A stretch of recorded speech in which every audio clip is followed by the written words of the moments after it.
Бәрінде үрей бар, бәрі қорқып қалған. Біз қорқпайық ағайын. Үмітіміз үзбейік. Конституцияда айтылғандай, мемлекеттің негізгі қазынасы бұл адамның өмірі, бостандығы және құқықтары. Ал қазіргі билік біздің құқығымыз бен бостандығымызға түкіріп, адамның өмірін қиюда. Бұл әділетсіз бе? Біз бәріміз Жаңаөзенде оқышқан адамдар, адайлар емес, қазақтар ағайын. Біз бүгін бәріміз Жаңаөзендікпіз.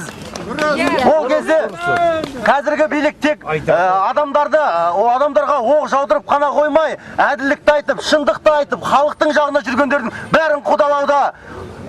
Болат Атабаевты соттау, ол өнерді соттау ағайын. Жанболат Мамайды соттау, ол болашақты соттау. Бәріміз жастарға келешек жағында болайық ағайын.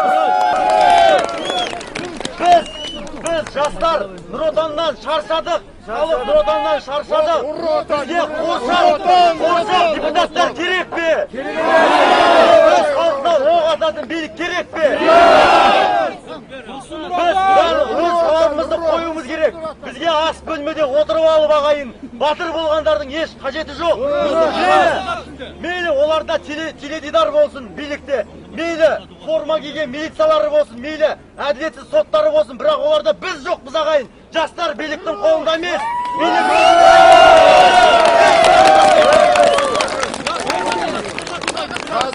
Міне, қазір осы бүгінгі митингті ұйымдастыр деген азаматтарды алып кетті РУВД-ға. Біз осы жерде бәріміз тарқамай, ешқайсыңыз тарқамаңыздар. Бейбіт жолмен босатуды талап етейік. Азаматтар босатылсын.